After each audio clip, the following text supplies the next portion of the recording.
Hi and welcome to this video from Luskentyre Beach, the most amazing beach, where I'm going to cover today long exposure for creating water drag on a beach and some of the techniques that I use that I think creates images like these.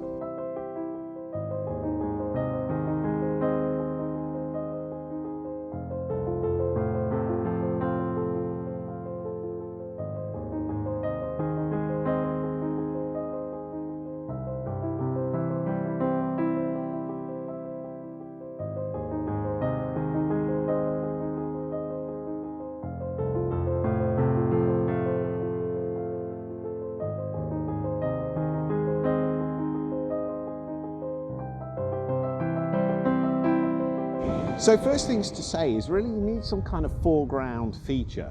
I really like stones, rocks, they create a nice drag back through the actual scene.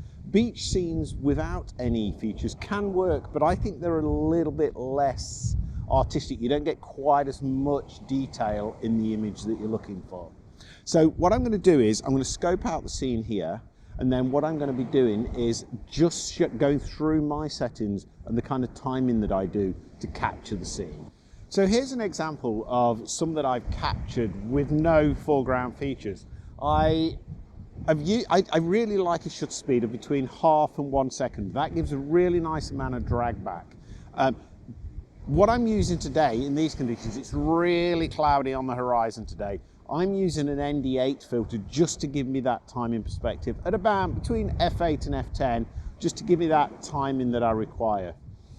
In brighter conditions, you may require an ND64 to give you that time as well. So think about your filters in terms of what you need to actually get the right exposure time.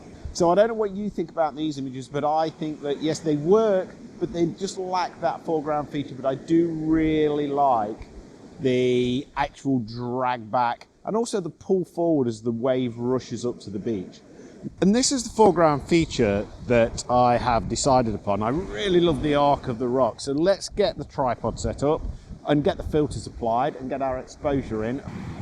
So you can see my composition here. I've got it set up so that we've got the foreground rock feature here, the lovely curve of that.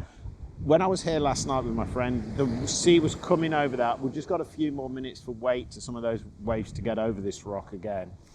But I've got my composition, I've got my timing set as well to about anywhere between 1/2 and 1 second. I've got my ND8 filter on the front. I've also got a grad filter on the front because as you can see on the horizon, it's really, here we go. It's really cloudy now, but I want to bring out the texture in those clouds as it's falling.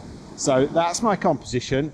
Just need to wait for the tide. And whilst we're waiting for the tide to come in, please remember to hit that like and subscribe button. Your support for the channel is massively appreciated. Thank you very much, and right, let's crack on when the tide comes in. The tide is in now a little bit more and it's breaking over the rock every so often, so that's perfect. So now that the tide is just starting to lap against the rocks, let's talk about timing. There's two ways of timing this. One is when the wave is at the top, once you've got your composition, and as it starts to drag back, release that shutter. Oh, we got a nice one there. But that'll create you this kind of image where you get the drag back, but nothing in the medium ground. So we've got the distance, obviously, we've got the foreground.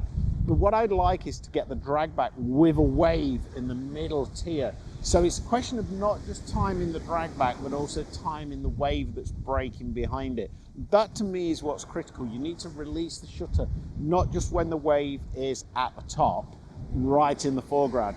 Let the wave maybe recede a little bit. So I keep pressing the shutter because there's some waves coming in as we speak. That one's just come over the rocks and the next one is just starting to break.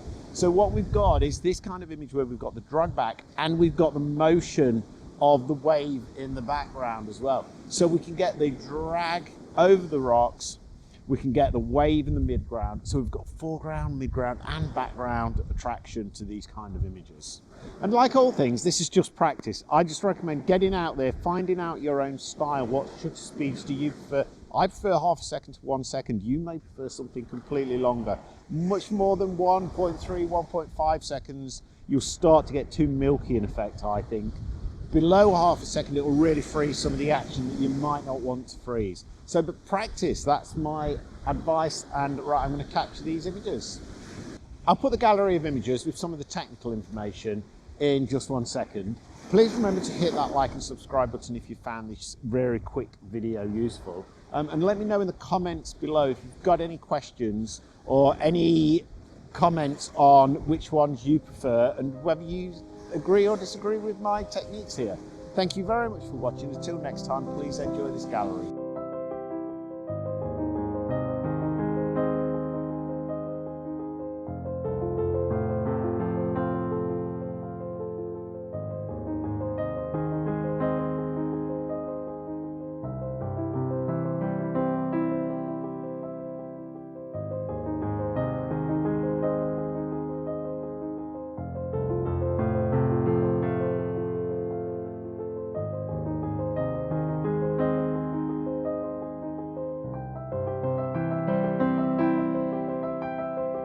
Please remember to like and subscribe to the channel and also check out these videos next. Thank you very much for your time in watching this video, and until next time, thank you and see you soon.